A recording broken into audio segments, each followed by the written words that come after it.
Those two things should not be at odds with each other. The bottom line and delivering sustainable outcomes can work hand in hand. Sebastian, thank you so much for being here with us. Talk to us about the work you're doing at PCX. Yeah, thanks, Lisa. It's great to be here. So PCX is a global plastic responsibility platform, and that's a lot of words. But essentially what we have is a mission to ensure that no plastic waste enters nature. And so every service we provide is in service to that mission. Specifically, we have three pillars of what we offer.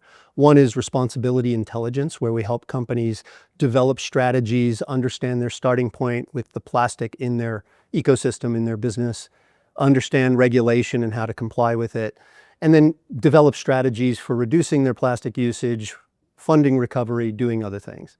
The second pillar is what we call a recovery marketplace, where they can take action and drive impact on the collection and responsible recovery and processing of plastic waste around the world, which is in dire need. And then the third is there's a significant demand for well-vetted recycled material.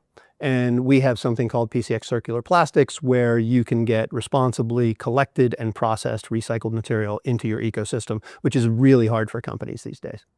What would you say to leaders who are committed to achieving sustainability goals, but worried first and foremost about the bottom line? Those two things should not be at odds with each other. The bottom line and delivering sustainable outcomes can work hand in hand. So our philosophy at PCX is that it will require market-based solutions to develop scaled impact against one of the biggest crises on the planet. And so it needs to be economically attractive. It needs to be consistent with what your supply chain needs, what your marketing team needs in communicating with customers who, by the way, are increasingly demanding companies to be more responsible in their packaging and in their plastic usage. And so all of these things can come together in a collaborative and consistent way that drives solid business outcomes while delivering against your sustainability goals.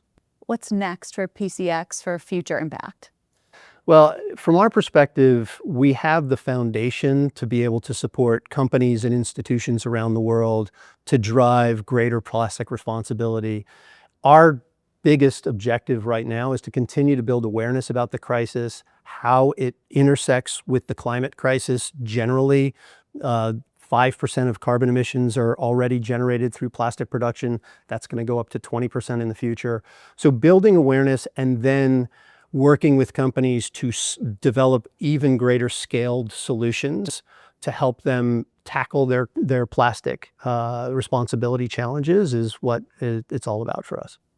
And can you talk about your journey after BCG and how your experience at BCG really helped shape the way you lead organization? Yeah, I mean, I spent 20 years at BCG, so by definition, it has shaped pretty much everything I've done since.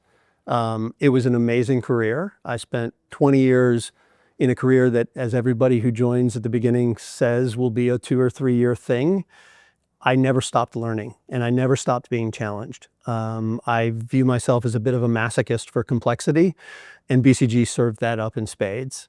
And I've learned so much across industries, across issues and challenges, that I've built a comfort and a confidence in addressing any unsolvable knot and knowing that there will be a way to get through it. And so after I left BCG, I had a great career as a corporate executive and a board member, but I also was now able to take that experience and that knowledge and that wisdom is maybe a bit too much, and apply it to something and an issue that I have incredible emotional connection to and that I hope will have lasting impact.